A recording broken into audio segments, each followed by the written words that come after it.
Target చేస్తున్నారు. కారుమూరి వెంకటరెడ్డి గారు 99 TV ఛానల్లో స్టూడియోలో ఉన్నారు. కారుమూరి వెంకటరెడ్డి గారు, నేను రౌడీ షీటర్ని కాదు, కోర్టు చాలా స్పష్టంగా చెప్పింది, నన్ను రౌడీ షీటర్ అని వెంకటరెడ్డి ఎలా అంటాడు? ఇది బోరుగడ్డ అని నిన్న 1కి 2 సార్లు అంటున్నమాట. ఫస్ట్ దానికి సమాధానం ఏంటి సార్? ఒకటి ఏంటంటే అసలు వాస్తవంగా దీని మీద స్పందించకూడదు అనుకున్నాను. ఎందుకంటే దారిని పోయే వాళ్ళు ఏదేదో మాట్లాడుతూ ఉంటారు నా గురించి. ఇప్పుడు నేను మీతో ఇంటర్వ్యూ చేస్తున్నా కదా, కింద తిట్టేవాడు తిట్టుతాడు, పొగిడేవాడు పొగుడుతాడు. సో ఇవన్నీ రకరకాలుగా ఉంటాయి. పొలిటికల్లో ఉన్నప్పుడు ఇవన్నీ కామన్ కాబట్టి పెద్ద పట్టించుకోం. కాకపోతే ఇప్పుడు నేను రౌడీ షీటర్ అన్నా అని ఆయనకు బాధ వచ్చింది కదా.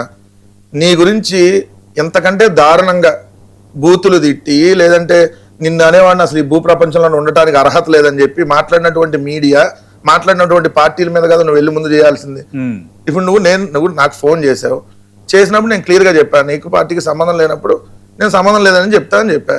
దానికి నువ్వేదో వెళ్ళి నన్ను వేరే విధంగా మాట్లాడి వేరే ఛానల్లోకి వెళ్ళి వాడేవాడు వీడెవడు అని అన్నాడు. అన్నప్పుడు నన్ను వాడు వీడు అనేవాడికి అసలు అతనెవడు, అతనికి ఏముంది? నేను వైఎస్ఆర్ కాంగ్రెస్ పార్టీ రాష్ట్ర అధికార ప్రతినిధిగా కూర్చొని ఇక్కడ మాట్లాడుతున్నా. అతను ఎవరు, అతను ఏ పార్టీ, అతనికి ఏమన్నా పదవి ఉందా, అతను దేనికి రిలేటెడ్, అతను ఒక రౌడీ షీటర్ అని చెప్పి అతను ఆల్రెడీ అతని మీద కేసులు పెట్టారు, అరెస్టులు అయ్యారు. సో ఇవన్నీ జరిగినాయి.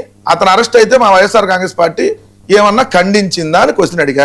ఇప్పుడు మేము అనేక అరెస్టులు జరిగినప్పుడు ఎస్, వైఎస్ఆర్ కాంగ్రెస్ పార్టీకి సంబంధించిన వాళ్ళు అయితే జగన్ గారు కొన్నిటికి వెళ్ళారు, కొన్నిటికి మా పార్టీ నాయకులు వెళ్ళారు, ప్రతి వాళ్ళకి మేము లీగల్ సపోర్ట్ ఇచ్చాం. అది వైఎస్ఆర్ కాంగ్రెస్ పార్టీ అయితే.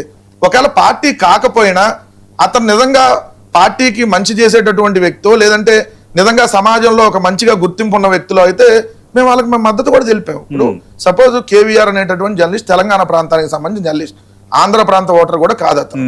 కానీ అతని మీద తప్పుడు కేసులు పెట్టింది ఆంధ్రప్రదేశ్ రాష్ట్ర ప్రభుత్వం. అతను మా పార్టీ కాదు, అయినా మేము అతనికి లీగల్ సపోర్ట్ అందించాం.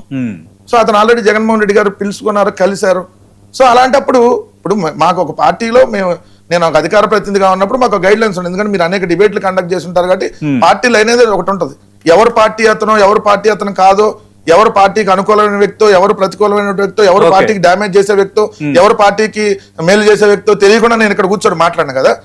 అదే మాట్లాడాను. కానీ మరి రౌడీ షీటర్ మీరు ఎట్లా అంటారు? రౌడీ షీటర్ అని నాకు కోర్టు కాదని చెప్పి